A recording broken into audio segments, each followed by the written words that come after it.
Seas de Argentina o no, y más que nada si vivís en Occidente, es muy probable que el nombre Juan Domingo Perón te resulte, al menos, conocido. Fue muchas cosas a lo largo de su vida, aunque se lo conoce principalmente como militar y político. Ha ocupado varios cargos a lo largo de su carrera, pero se lo recuerda por haber sido electo democráticamente presidente en los años 1946, 1952 y 1973. Además, es innegable, simpatices con él o no, que su existencia cambió para siempre a la Argentina. Hoy, el peronismo sigue siendo uno de los movimientos populares con más convocatoria del país. Sin embargo, hoy no vamos a hablar de Perón. Vamos a investigar la historia y los secretos de quien fue su mano derecha, su mejor amigo y, podría decirse, su hechicero.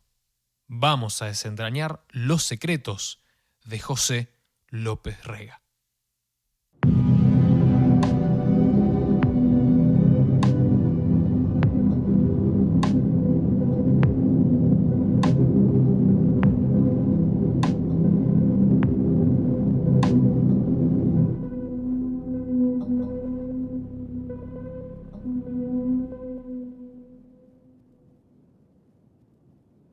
¿Quién fue José López Rega?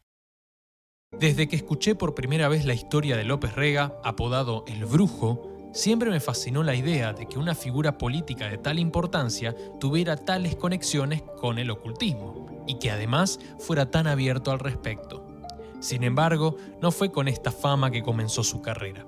Voy a contarles de forma muy breve su historia, aunque voy a intentar no extenderme demasiado, ya que si quisiera contarla con lujo de detalles, tendría que hacer un video muchísimo más largo. José López Rega nació en la ciudad autónoma de Buenos Aires en 1916. Era un niño callado e introvertido, con un gran interés por temas espirituales y religiosos. Durante su juventud desarrolló un fuerte sueño de ser policía, pero no sabía que tal vez estaba destinado a mucho más. Comenzó su carrera policial como agente de la Policía Federal, en donde sostuvo su desarrollo profesional y fue escalando en grados hasta alcanzar el de cabo primero.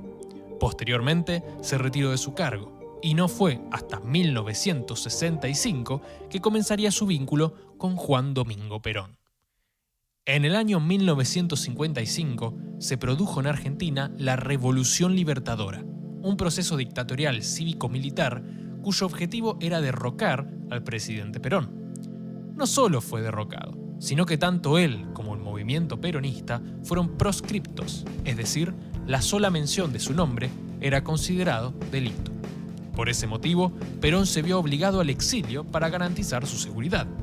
Debió pasar por varios países y mantenerse en movimiento, y fue en Madrid, España, donde conoció a su futura tercera esposa, María Estela Martínez Cartas de Perón, apodada cariñosamente Isabelita. Fue gracias a ella que Perón y López Rega se conocieron. Isabelita fue enviada por su esposo desde el exilio a la Argentina para realizar una reunión en el año 1965 en la casa de Bernardo Alberti, delegado y persona de confianza de Perón. Fue en ese encuentro que López Rega e Isabelita se conocieron. Ambos tenían una fuerte afición al espiritismo, lo cual forjó su relación. Esta atracción tan grande por estos temas hizo que empiecen a ganar confianza mutua. Fue así que eventualmente el Brujo viajó a España para ejercer como custodio y luego secretario privado de Perón y su esposa. Tras las elecciones de 1973, en las cuales asumió como presidente Héctor José Cámpora, quien era también otra persona de gran confianza para Perón, fue enviado por este último a la Argentina para que ocupe el cargo de ministro de Bienestar Social de la Nación. A partir de este punto, aunque más adelante veremos que no en soledad, comenzó a oponerse a las ideas y medidas cercanas del peronismo de izquierda. Ese mismo año sucedió en el mes de junio el regreso definitivo de Perón al país, después de 18 años de exilio. Para su recepción se organizó un acto en El Puente 12, ubicado en el cruce de la autopista Richieri y la ruta provincial 4, a 10 kilómetros del aeropuerto de Seiza. Varias organizaciones de militantes peronistas decidieron acercarse al acto para recibir a Perón con una multitud de personas. Entre ellos se encontraron la Juventud Peronista, montoneros y los sindicalistas asociados a la Confederación General del Trabajo de la República Argentina, mejor conocida como CGT, entre otros. Todos estos grupos, sin embargo, pertenecían a la izquierda peronista. Y dentro del peronismo, no todos estaban de acuerdo con la presencia de estas organizaciones. En cuanto las columnas de la FARC, Montoneros y la Juventud Peronista comenzaron a acercarse, el sector a cargo de la organización del acto, dentro del cual se encontraba López Rega, desde su palco, comenzó a efectuar disparos contra los militantes con ametralladoras y fusiles. El ataque se sostuvo por algunas horas y se estima que dejó un saldo de 13 muertos y 365 heridos, aunque nunca se realizó una investigación oficial. Este hecho pasó a la posteridad como la masacre de Ezeiza y fue el primero de una serie de acontecimientos perpetrados por el sector ortodoxo del peronismo, dentro del cual se enmarcaba López Rega, que tendrían como objetivo, a través de la violencia, exterminar a la izquierda peronista. Perón, desde el exilio, había mostrado su apoyo a todos los sectores del peronismo. Sin embargo, después de la masacre de Ezeiza, su apoyo se tornó hacia el sector ortodoxo, dejando el equilibrio entre la izquierda y la derecha peronista pendiendo de un fino hilo que pronto estaría por romperse. Ese mismo año, en 1973, con el regreso de Perón al país, Cámpora renuncia a la presidencia y se realizan elecciones nacionales. El máximo dirigente del peronismo se presentaría a elecciones en una fórmula con él como presidente y su esposa como vicepresidenta, Isabelita Martínez de Perón. Con más del 60% de los votos, salieron victoriosos en dicha elección. En un intento de presionar a Perón, las Fuerzas Armadas Revolucionarias, también conocidas por sus siglas como la FARC, de ideología central marxista-leninista que poco después se unificaría con Montoneros, asesinó a un cercano amigo de Perón, José Ignacio Rucci, un dirigente sindical que perteneció a la Unión Obrera Metalúrgica y fue secretario general de la CGT. Ante este hecho, el hilo que sostenía las relaciones entre izquierda y ortodoxia peronista se rompió. Perón ahora consideraba al marxismo como enemigo.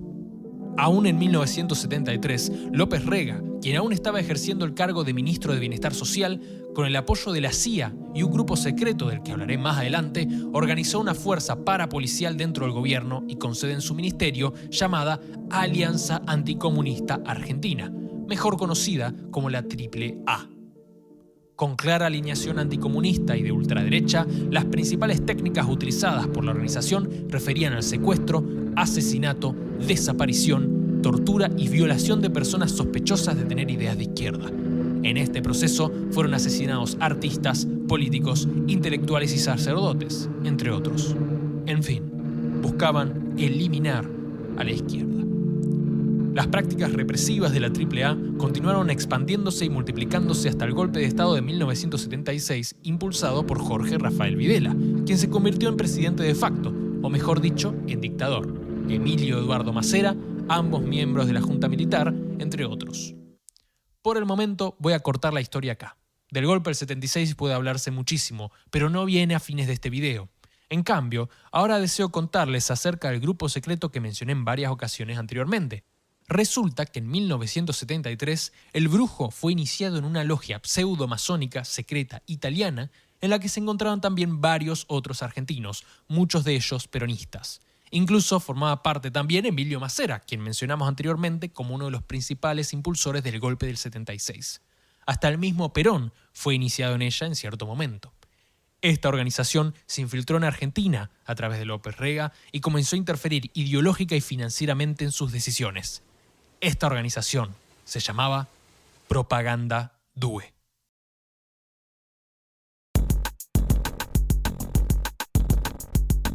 Propaganda Due, por su traducción del italiano Propaganda 2, también conocida como P2, fue una logia pseudo-masónica secreta radicada en Italia que operó desde 1877 hasta 1976.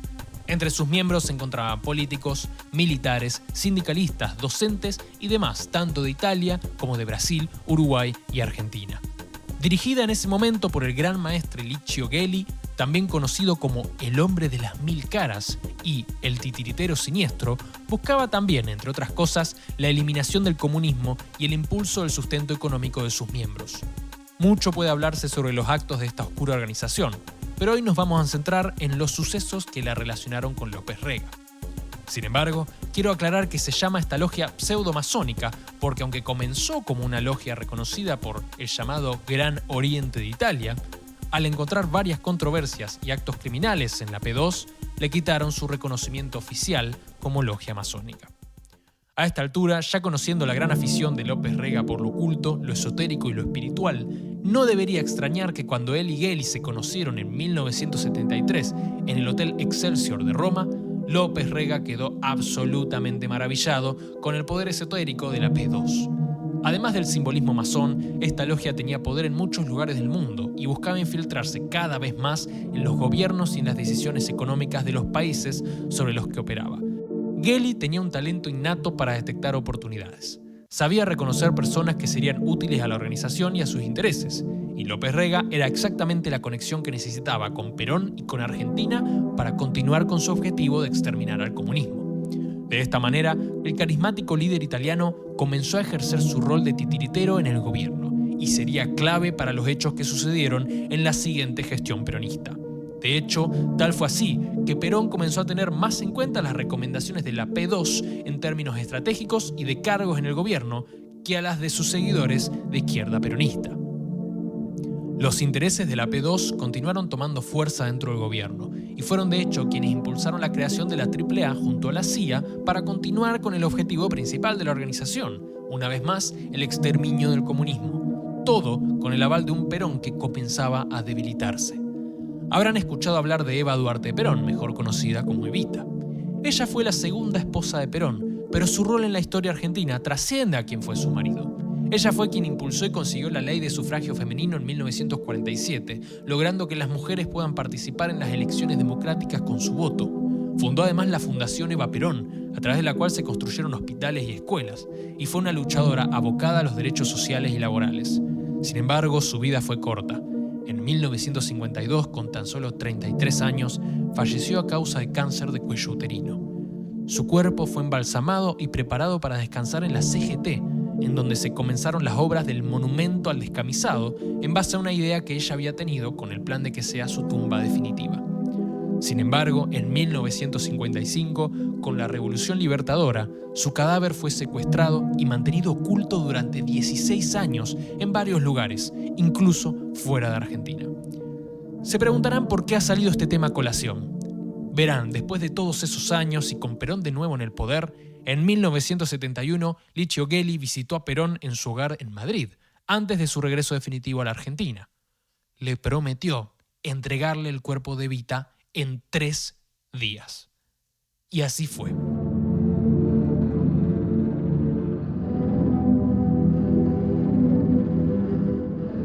A cambio de este favor, Gelli pidió una sola cosa. Quería ser el representante comercial de Argentina en Europa. Perón se negó rotundamente. No pensaba otorgar favores personales que pongan en riesgo al pueblo. De hecho, le dijo a Gelli que antes que pagar un favor personal con los intereses de la nación, prefería cortarse las manos. Perón falleció en 1974 y fue enterrado en la Quinta Presidencial de Olivos. Y ese mismo año, durante el gobierno de Isabelita, el cuerpo de Evita, que aún se encontraba en España, fue trasladado a Argentina y enterrado junto a Perón. ¿Quieren saber algo muy curioso?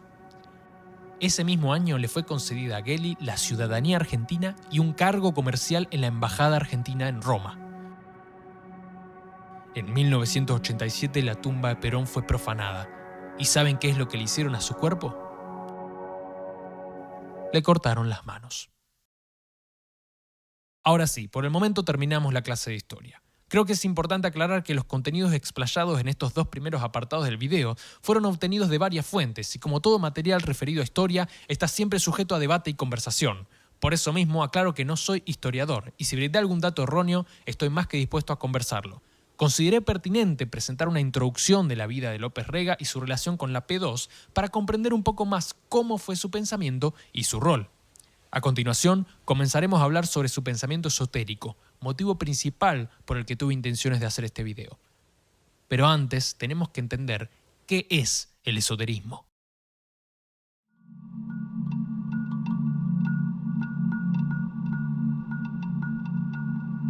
Según la Real Academia Española, el esoterismo es dicho de una doctrina de la antigüedad que era transmitida por los filósofos a solo un reducido número de discípulos.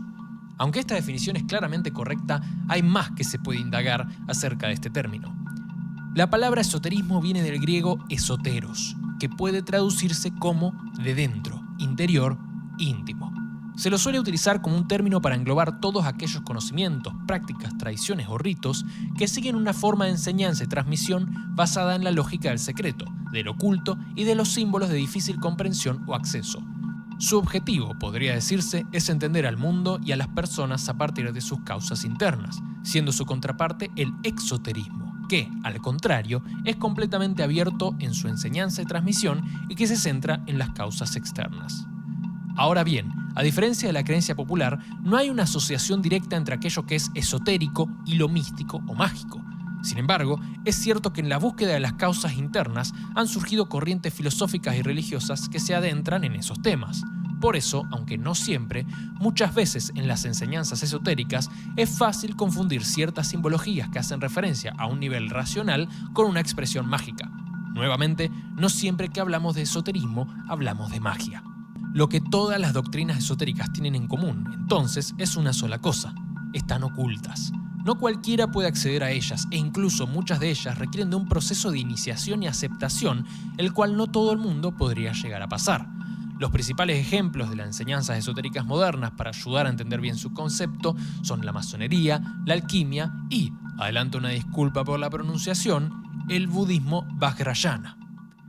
Habiendo establecido estas nociones básicas acerca de aquello a lo que podemos llamar esotérico, ahora sí, sin más preámbulos, les invito a entrar juntos al mundo oculto de López Rega.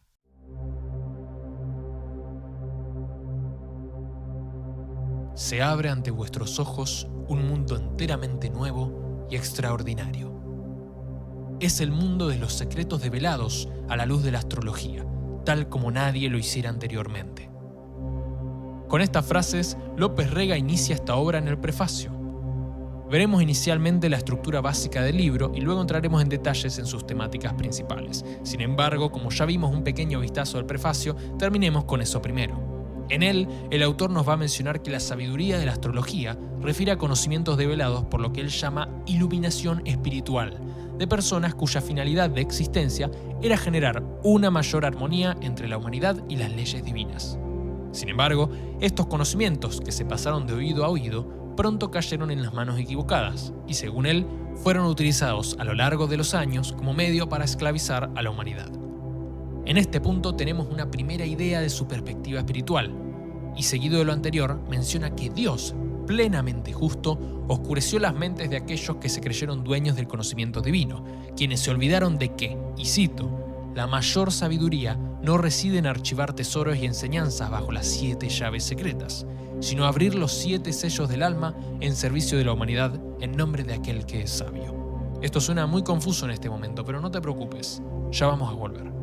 Para finalizar con el resumen del prefacio, lo que busca expresar López Rega en este apartado es que el conocimiento divino hasta el día de hoy fue transformado y malversado, y que siguiendo las enseñanzas de Cristo, aunque no es posible determinar aún a qué corriente pertenece este Cristo, las personas deben volcar su alma al servicio de la humanidad. Es en ese deseo que, afirma, decide escribir este libro. Expresa que las temáticas presentes en la obra no son fruto de su intelecto personal, sino que fueron realizados en los recintos recónditos de la fase espiritual de mi propia vida, emanados de impulsos energéticos que se movimentan a partir de la esencia misma de las cosas. Afirma tener la facultad de perderse en los planos y en las dimensiones de los tiempos pasado, presente y futuro, y que solo puede expresar esto a través de parábolas incomprensibles. Por último, invita al lector a considerar al libro como un amigo mudo. La magia divina se ha tornado muda para evitar su manoseo por almas ambiciosas, pero el mudo siempre se hace entender por aquel que realmente lo ama. Ahora bien, esto fue solo el prefacio y ya hay muchas cosas que pueden resultarnos muy confusas, pero como dije, no se preocupen, todo a su tiempo. La obra está dividida en 4 partes que corresponden al zodíaco multicolor, al zodíaco vegetal, zodíaco musical y el sistema abreviado de astrología. Otro dato interesante es que las ilustraciones que posee el libro, según dentro del mismo se afirma, fueron realizadas por 2 personas, entre ellas una llamada Norma Beatriz López Rega, hija del autor. En el primer capítulo, Zodíaco Multicolor, nos explica que el significado del color va más allá de las definiciones de diccionarios o las capacidades visuales de cada individuo, sino que tienen que ver con las emociones y estados del ser que se relacionan a cada uno. Por ejemplo, el amor, la pasión, el desdén, la serenidad, la concentración. Sin embargo, pretende ir más allá. Como el universo es creación divina, nos dirá que, recién ante estos magníficos cuadros extramentales, es cuando el alma se sobrecoge en su estado infantil ante la madurez plena de la fuerza universal y cósmica que todo lo produce, todo lo mueve, todo lo colorea y todo lo aspecta. Detenerse a estudiar el color significa penetrar en el sendero oculto del más allá y apartarse por completo del cotidiano vivir, con sus pequeños problemas sociales y personales. El autor se explaya en que siendo los colores resultado de la luz y siendo la luz de carácter ondulatoria, es decir, siendo energía en pleno movimiento, se presenta una evidencia crítica de que en la naturaleza todo es ritmo, todo es un constante movimiento de una energía superior y eso nos influye a nosotros. López Rega nos presenta con una tabla de valores vibratorios en donde se nos muestra que, según la cantidad de vibraciones por segundo, se determina el plano de existencia de un elemento. Así pasamos de la materia física densa al sonido, a la electricidad, las temperaturas, rayos X, hasta el propio pensamiento, etc. Intenté indagar más al respecto de estas postulaciones, pero no he encontrado más información. Siéntanse libres de dejar en los comentarios cualquier dato que consideren complementario sobre este punto. De esta manera, nos va introduciendo cada vez más en la propia naturaleza del color y eventualmente lo vincula retomando a los sabios caldeos, es decir, los astrólogos de Babilonia, de quienes el primer registro que se tiene es un escrito del 160 a.C. Ellos reconocían a 10 cuerpos celestes: el Sol, la Luna, Mercurio, Venus, Marte, Júpiter, Saturno, Urano, Neptuno y Vulcano. Para un segundo. ¿Vulcano? Según el autor, los caldeos reconocían este planeta extra. Sin embargo, investigando un poco, vemos que esto no podría ser cierto. El planeta Vulcano fue propuesto por el matemático y astrónomo francés, nuevamente perdón mi pronunciación, Urbain Le Verrier, recién en 1859, a partir de observaciones que le hicieron creer que existía un pequeño planeta orbitando a Mercurio. Sin embargo, con el tiempo, esta teoría se probó como falsa y fue desestimada. Entonces, ¿de dónde sacó López Rega que los babilonios tenían en cuenta la existencia de este planeta 100 años antes de Cristo? La verdad es que no tengo idea. Sigamos. El autor expresa que cada planeta posee una sinergia y relación con distintos colores, y que a su vez cada color posee su propia clasificación. Por ejemplo, el rojo como estimulante del plano consciente e inconsciente, el azul como el color de la fe que actúa sobre el sistema nervioso, entre otros. Además, nos explica que a su vez cada signo del zodíaco y a su vez cada uno de sus 3 decanatos posee también un color específico. Procede a detallar en profundidad las relaciones tonales que cada signo del zodíaco, en base a su planeta y color, pueden realizar para estimular sus colores nativos. Van de la siguiente manera. A su vez, cada hora planetaria tiene su propio color y efectos sobre las personas. Por ejemplo, que a la hora del Sol, representada por el naranja, se favorecen las relaciones con personas poderosas, mientras que a la hora de la Luna, representada por el blanco, es más fácil hacer que otras personas cambien de opinión. Así, continúa con todas las horas planetarias, con consejos para la pintura de obras de arte e incluso la relación de colores con cada parte del cuerpo humano. El capítulo finaliza expresando que estos contenidos se relacionan estrechamente con los siguientes, ya que cada uno se relaciona con un plano distinto de percepción. Continúa con el zodíaco vegetal, en donde explora la relación de las plantas y flores junto a sus perfumes con el zodíaco.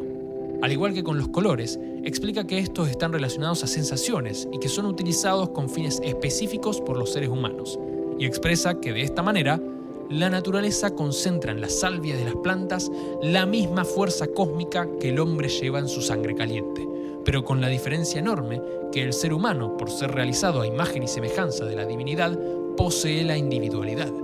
Así, nos explica que los perfumistas, al reunir la esencia de las flores, están en realidad trabajando sobre las vibraciones que conforman los perfumes, las cuales, al ser tocadas por un ser humano, se combinan con las propias, generando un efecto.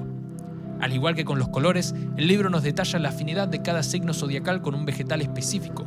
Incluso vemos equivalencias con países, las letras del abecedario y los planetas.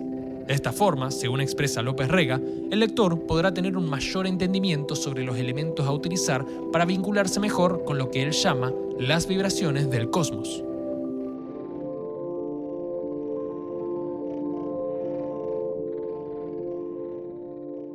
Continúa con el zodíaco musical. Tal como en los casos anteriores, expresa que, cuando un cuerpo elástico es golpeado por otro dando origen a un sonido, sus moléculas se desplazan, aunque no todas ellas se movimentan de su situación normal de equilibrio. Así, se define al sonido como un movimiento vibratorio por excelencia, movimiento que nos rodea en todo momento de nuestra existencia. Continúa con que, al ser nosotros la imagen y semejanza de Dios, tenemos en nosotros la capacidad de la creación divina. ¿Y cómo funciona eso? Déjame explicar. En el libro se expresa que las glándulas sexuales y la laringe, instrumento creador y portador de la palabra humana, poseen una estrecha conexión. Por eso, si un ser humano lograse unificar la sublimación del instinto sexual con la mente y la palabra, podría convertirse en verbo creador. Como nota personal, desconozco si con estos términos se refiere a una enseñanza filosófica iniciática, es decir, términos simbólicos cuyo significado debe ser desentrañado por neófitos de una escuela de pensamiento, entiéndase a lo que nos referíamos cuando hablamos de esoterismo, o si por el contrario, hace referencia al plano de la magia fantástica, como las interpretaciones literales de los grimorios que han existido a lo largo de la historia. Reitera una vez más que todo es vibración y que dependiendo de su nivel vibratorio, los seres humanos podemos percibirlas como color, perfume o sonido. Así, considera que un sonido podría tener efectos tan positivos como una vacuna contra enfermedades o tan negativos como el disparo de un revólver. De la misma manera, la música que escuchamos puede tener efectos similares a nivel población, preguntándose qué representa para la humanidad la avanzada de un nuevo género musical de moda que se extiende por el mundo. Realiza una historización de la música argentina, sobre la cual no indagaré porque no viene al caso del video y tendría que extenderme mucho más, pero detalla cuestiones como que el rock es una música que nos permite conectar con un lado más primitivo y salvaje, y el twist, con su danza contorsionada, reproduce al reino vegetal. Se pregunta, ¿cómo será la música que venga después? ¿Representará el reino mineral, por ejemplo? A continuación nos presenta el pentagrama musical planetario, donde a cada planeta se le asigna una nota con la que es afín. Para asignar la de la Tierra, menciona que como experimento, al tocar un diapasón, suena un La natural, y por eso debería ser la nota de nuestro planeta.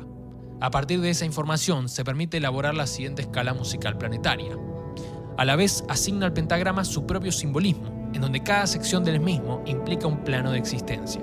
Así, considera tomar a este pentagrama musical planetario como un mapa zodiacal en donde no solo se ven los sonidos de cada planeta, sino también la afinidad de cada uno con un plano de la existencia, en donde surgen relaciones como: en el plano astral se desenvuelve Júpiter, relacionado con la verdad y la justicia, actuando sobre el Sol, que representa la vida espiritual, y Saturno, que trata el pasado. Entonces, atribuye de esta forma que este es el plano astral de los deseos. Debo decir que son relaciones que a veces considero extrañas, cuanto menos, pero que sin duda son interesantes a la hora de indagar acerca de su pensamiento filosófico. En complemento, nos comentará también acerca de los tiempos de las figuras musicales como representación de las épocas de la historia humana y las razas, tomando referencias de teorías antiguas de evolución. Como vemos en la tabla, se hace mención a la Hiperbórea, región mitológica griega, la Lemúrica, que refiere a un continente hipotético, Atlante y Aria. En esta relación de los tiempos musicales y evolutivos, busca expresar que la humanidad deriva de una única raza presente en el nacimiento del mundo, y que a su vez, para evolucionar a una nueva raza, deberemos crear una octava figura musical que contemple nuevos tiempos.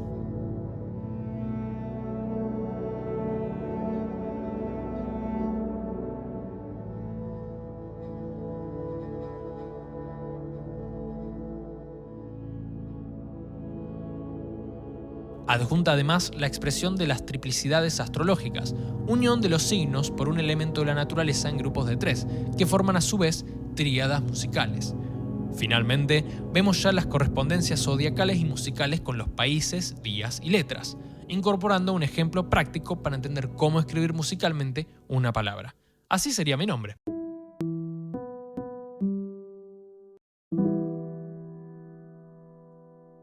Además, nos enseña la creación de lo que él llama mantras, entonaciones que, elaboradas a partir de las tablas que nos proporcionó, se utilizan para diferentes fines, como por ejemplo curaciones físicas y espirituales. Agrega además instrucciones y explicaciones sobre la entonación de la cábala hebrea y el Padre Nuestro. Es interesante cómo el autor busca utilizar los distintos símbolos de diversas religiones, prácticas y formas de pensamiento para el beneficio humano, elaborando o reformulando sistemas. Ingresamos ya en el último tramo del libro, en donde López Rega presenta su sistema abreviado de astrología. En sus palabras, la ciencia astrológica es algo así como la matriz de todas las demás ciencias, dado que desgrana la vida de una persona, una ciudad o una nación a través de todas sus facetas, ya se la considere material filosófica o espiritualmente. Busca hacer foco en que conociendo nuestro propio horóscopo podremos hacer frente a nuestros errores y debilidades siguiendo la guía de los astros. Antes de enseñarnos sus secretos astrológicos, nos deja algunas recomendaciones. 1. Nunca utilices la ciencia astrológica con egoísmo o vanidad personal. 2. No utilices la astrología para perjudicar a terceros. 3. Aconseja sin causar alarma. 4. Por encima de la astrología se encuentra Dios.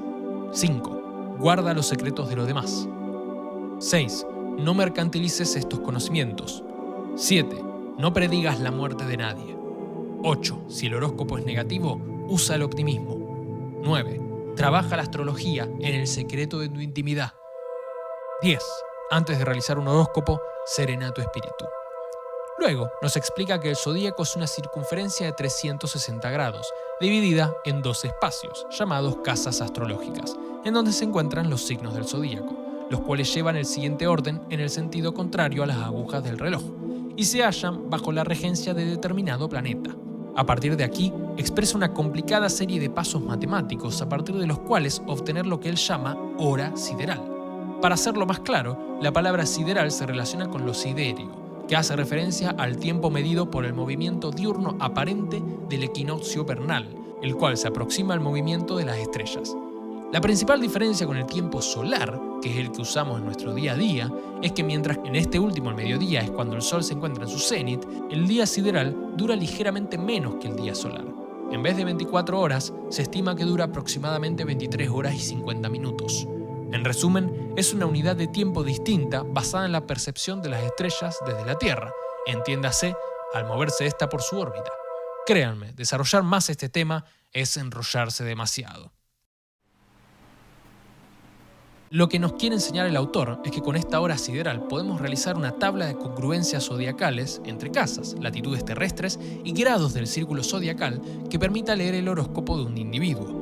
Desarrolla un extenso ejemplo que, si se me permite el atrevimiento, a pesar de haberlo leído a conciencia múltiples veces, sigo sin entenderlo lo suficiente como para explicarlo. Pero una vez conseguidos estos datos, es posible saber cómo nos favorecen o perjudican los astros. Luego pasamos a la interpretación de estos resultados. Dios mío, tenemos 300 páginas de tablas y desarrollos de cada una de las posibilidades que pueden surgir en el horóscopo, con explicaciones relativamente detalladas, desde cosas simples como sobre el cuerpo, a estatura mediana, cabello negro ondulado, cuello amplio, ojos azules, así como también los consejos astrológicos a partir de dichas correspondencias, los cuales se asemejan bastante a aquellos que uno encontraría en una revista común, solo que en este caso parecen desarrollarse con una sorprendente precisión. Vimos todas las partes de un extenso libro de casi 750 páginas escrito por López Rega. ¿Qué nos enseña? Que él creía fervientemente en lo que planteó y que lo aplicaba en su día a día. Es interesante reflexionar qué tantas de estas herramientas que carecen hasta el día de hoy de explicación científica que las sostengan habrá utilizado para tomar sus decisiones a lo largo de su vida. ¿Acaso la formación de la AAA fue un consejo de los astros? ¿Vincularse con la P2 también? Son preguntas para las cuales, lamentablemente, no vamos a poder conseguir respuesta. Si hay algo que queda claro después de esta lectura, es que nunca terminamos de conocer bien a las personas, mucho menos a las personalidades conocidas, famosos, políticos y gobernantes. Desconocemos si el brujo utilizó alguna vez sus conocimientos ocultos para beneficiarse a sí mismo o a sus individuos más cercanos. Pero sí queda clara una cosa: había estudiado estos temas profunda y apasionadamente. Norma, su hija, dice en relación al vínculo entre su padre y la AAA: no hay pruebas de que sea cierto, porque no es cierto. Estaba en terapia intensiva, se estaba yendo, y un día le digo: papá, ¿es cierto todo lo que se dice? Y me dijo: hija, no tenés nada de qué avergonzarte. No he hecho nada malo. Para mí fue suficiente. José López Rega falleció en 1989 a la edad de 72 años, preso desde 1986, cuando fue detenido en Miami y extraditado a su país, tras una década de encontrarse prófugo. Murió sin recibir sentencia. Quiero finalizar este video diciendo una vez más que, como toda temática histórica, la veracidad de algunos hechos es difícil de verificar debido a la escasa cantidad de documentación y material de archivo legítimo. Aunque la narrativa sobre astrología esotérica fue hecha con una copia de dicho libro, los hechos históricos relatados en este video se basaron en la consulta de diversas fuentes que considero confiables, pero que al hablar de historia, todo debe tomarse con pinzas. Por mi parte, me alegra haber aprendido y conocido más acerca de este personaje tan extraño de nuestra historia argentina.